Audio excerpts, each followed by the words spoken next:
सभी lovely beautiful mother's को happy mother's day. माँ वो मूर्त है जिसमें ईश्वर खुद बसते हैं। उसका दिल, दुआ और आंचल पूरा आसमान होता है। माँ जब इस माँ की रचना की, जहाँ पर प्रभु नहीं पहुँच सकते थे, वहाँ उन्होंने माँ को बना दिया। God couldn't be everywhere, so he created mothers.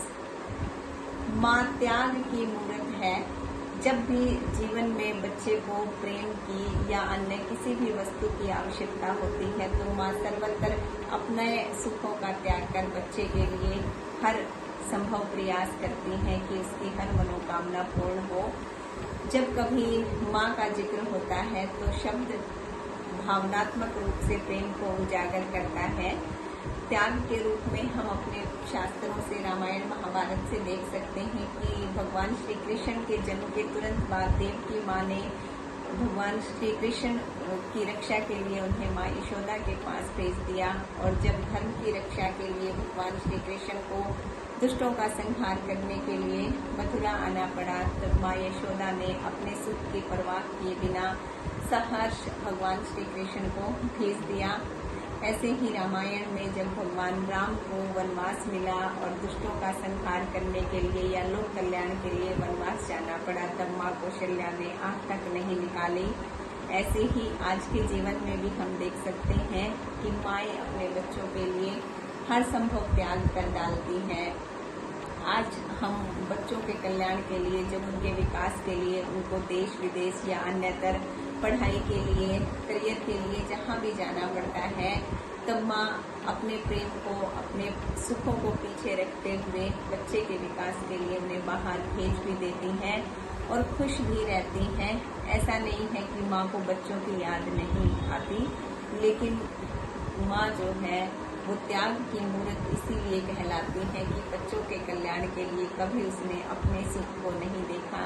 छोटे छोटे अनेक ऐसे उदाहरण हैं जहां हम देखते हैं कि बच्चे माता पिता को छोड़कर, चाहे वो करियर के लिए ही इधर बाहर चले जाते हैं, परंतु माता पिता कभी भी अपने दुखों का जिक्र उनके सामने नहीं करते और प्रसन्न ही रहते हैं। हमेशा उनको दुआएं देते हैं और यही कहते हैं कि वो सुखी हैं, स्वयं को वो जैसे तैसे संभाल लेते हैं, परंतु बच्चों को आभास नहीं होने देते। तो ऐसे माँओं का सम्मान करे हर बच्चा, उनकी भावनाओं को समझे। सिर्फ बच्चे यदि माँ या पिता की आज्ञा का पालन करते हैं, उनके विचारों का अनुसरण करते हैं, सद्गति के रास्ते पर चलते हैं, तो इतने में ही माता पिता खुश हो जाते हैं। बाकी किसी अर्थ इत्यादि की उनको इतनी ज़्यादा आवश्यकता नहीं होती, और यदि होती भी है तो कभी जताते नहीं। इन बच्चों के सुखों के लिए ही वो अपना सर्वस्व त्याग करने को तैयार रहते हैं। जब भगवान श्री कृष्ण ने निष्काम कर्म के बारे में बताया, तब भी उन्होंने माँ का ही उदाहरण दिया। अर्जुन को उन्होंने निष्काम कर्म के बारे में बताते हुए कहा कि इसका जीता जागता उदाहरण है माँ, जो बिना किसी स्वार्थ के कर्म करती है। बच्चे को सुलाने, खिलाने, पिलाने तक से लेकर कभी अपनी नींद की परवाह न करते हुए उस बच्चे के विकास में सहयोग करती है माँ। माँ वो मूर्त है जो ईश्वर का वास जिसके अंदर समाया है। हर घर में माँ परमात्मा का ही स्वरूप होती है। अपनी माँ का सम्मान करें और हर जननी का सम्मान करें, हर स्त्री का सम्मान करें, धरती माँ का सम्मान करें।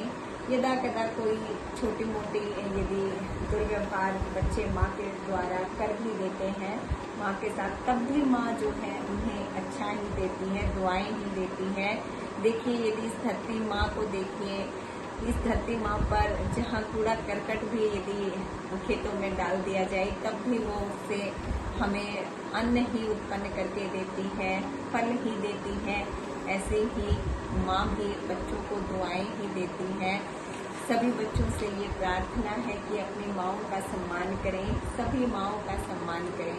सिर्फ अपनी माँ ही नहीं, हर नारी में उसी प्रेम भाव को समझें, उनका सम्मान करें। जहाँ जैसा रिश्ता है नारी के प्रति, वैसे ही उनको सम्मानित दृष्टि से देखें। इसी में माँ खुश हो लेती है। माँओं का सम्मान करना हर बच्चे का कर्तव्य होना चाहिए। सिर्फ एक दिन नहीं, हर दिन माँ की बातों का अनुसरण करें। ये जो माँ है, ये धर्म की पाठशाला है। योग का सबसे उत्तम उदाहरण है माँ, क्योंकि यही हमें धैर्य, आत्मबल, समर्पण की शिक्षा सिखाती है। पूर्ण समर्पण यदि कहीं है तो वो माँ के प्रति होता है, और माँ अपने बच्चे के लिए अपना सब कुछ समर्पित करती है। तो एक दिन नहीं, हर दिन माँ का सम्मान करें, और इसी तरह अच्छे वीडियो सुनने के लिए निरंतर बने रहें। धन्यवाद। जय श्री कृष्णा।